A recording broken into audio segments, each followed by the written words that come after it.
ओम शांति। Spirituality, health and inner values academy में आपका स्वागत है।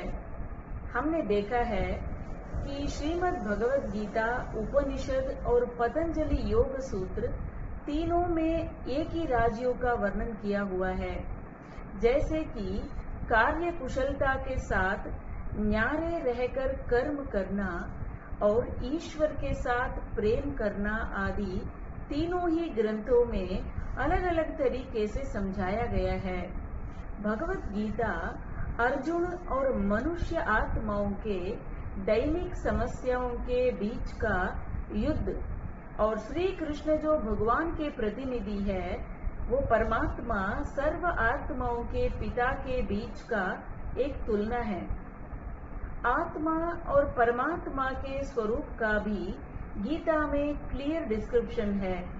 लिखा है कि हम आत्माएं अविनाशी है, एक चैतन्य बिंदु है, और परमात्मा को भी एक चैतन्य बिंदु के रूप बताया गया है। इन दोनों को सूर्य के समान एक चैतन्य बिंदु के साथ तुलना किया जा सकता है। चेतना को सूर्य के किरणों के साथ कंपेयर कर सकते हैं।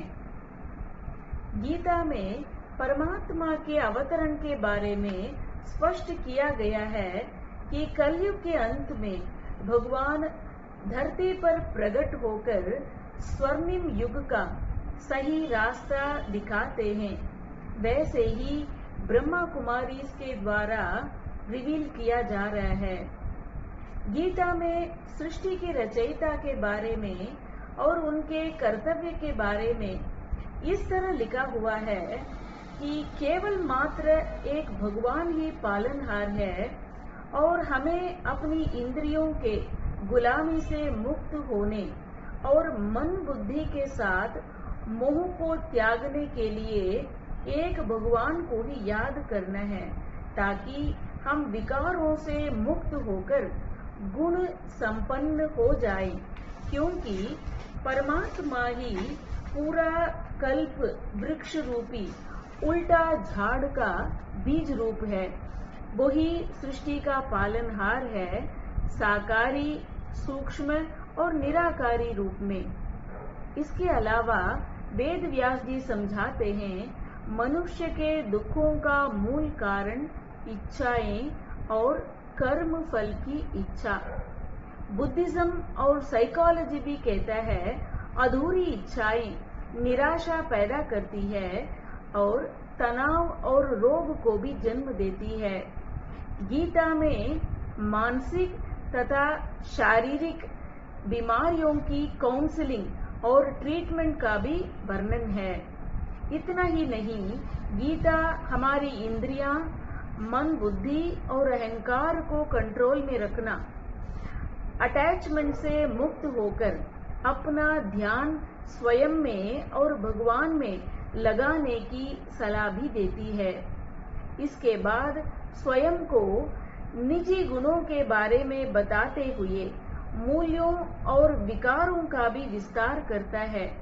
आत्मा संतुलित मन से परमात्मा के साथ कैसे जुड़ा हुआ रहता है, इसका भी वर्णन करता है।